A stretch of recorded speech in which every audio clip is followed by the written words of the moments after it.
Hi, I'm Jeremy Fisher, and this is part 3 in this series. If you missed parts 1 and 2, you'll find links to those videos in the description below. Please like and subscribe if you want to see more videos like this in your feed and be notified when I release new ones. In this lesson, we're going to learn the E minor chord, and we're going to put it together with the other 3 chords we've learned so far to play a song, and I'm going to teach you a simple strumming pattern. Here's the E minor chord.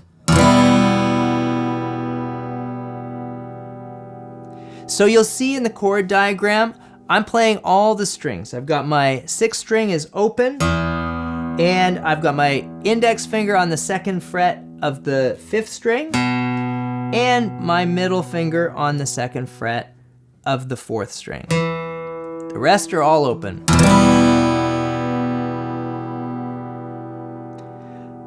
Let's review the other 3 chords we've learned. They are the G major, the C major, and the D major.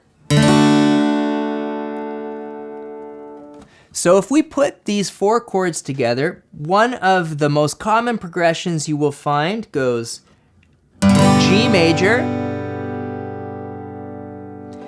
E minor, C, and D major.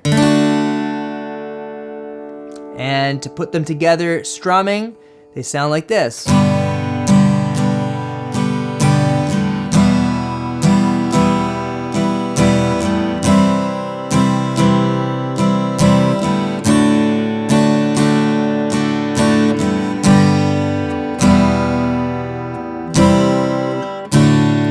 It's like pretty much every ballad from the 50s.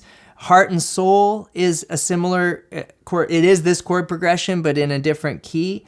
Maybe you've played that on piano. It's like the most popular duet song on piano. So these are very useful chords. And in upcoming lessons, we're going to learn how to mix up the order to play tons of different songs. But for now, why don't we work on the song Last Kiss, in particular, the version that Pearl Jam made, because it's actually in the key of G. So if you want to play along with the recording, you can. And playing along with recordings is a really great way to practice your rhythm and feel part of an ensemble and get a feel for playing a song, because each song has its own feel and its own accents, and I love playing along with records to this day. That's how I started out learning, and that's how I continue to learn, is to play along with my favorite records. So Last Kiss, we're going to do a simplified version. The guitarists in Pearl Jam are picking out some individual notes, and we're just going to go with a super simple strumming pattern. So again, we're starting on the G chord, and we're going to do a down, up, strumming pattern. So it looks and sounds like this. Switch to the E minor chord. C.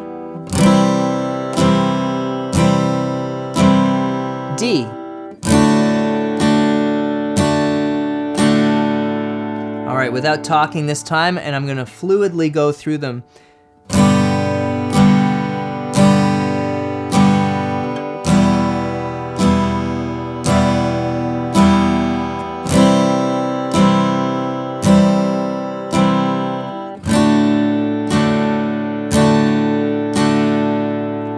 Now I want to point something out to you. When you're changing chords, you're looking for very smooth transitions. You don't want to hear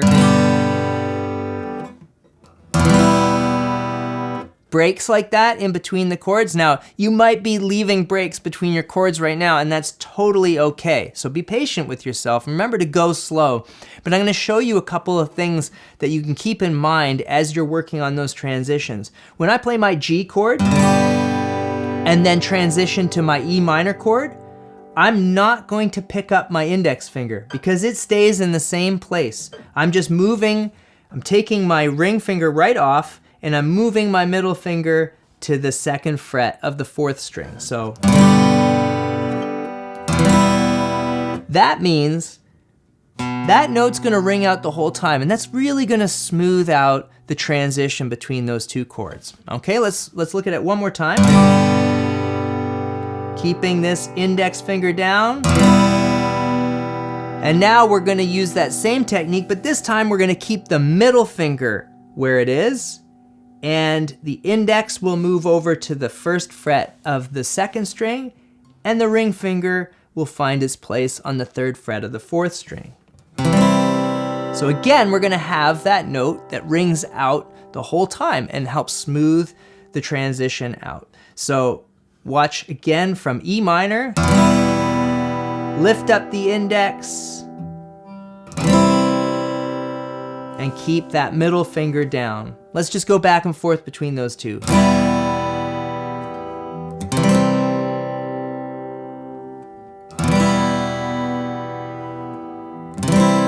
You've also got some open strings that are ringing out. That really helps too, because obviously, as long as you don't touch them with your other fingers, they'll sustain for quite a while.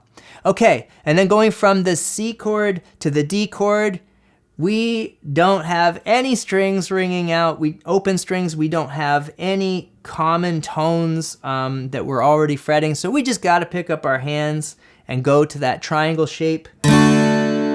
Pick up all our fingers, I guess I should say.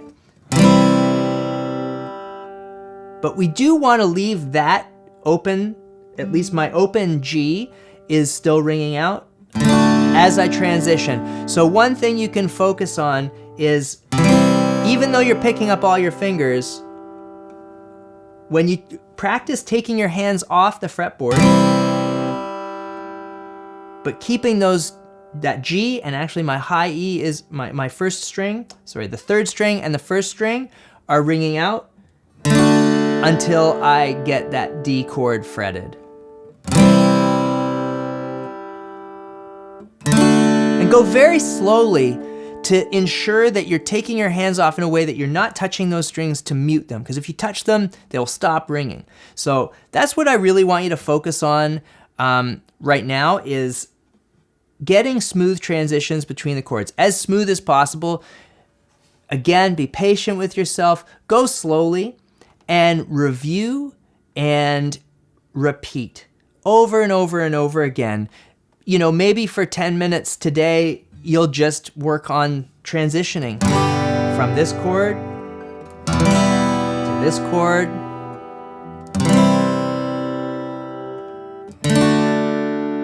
and then back to the G. Keep those strings ringing whatever you can.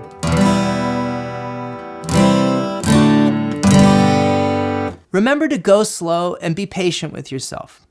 Review, repeat, and reinforce the concepts that you're learning. Music is a way of life, and so every day that you commit to playing some music, you're putting a little bit of good into the world, and that's something to be admired. I'm Jeremy Fisher. I'll see you here soon for another music lesson. And if you're looking for more tutorials, including chord charts and tabs, you can follow me on Patreon at patreon.com/JeremyFisherMusic. See you soon.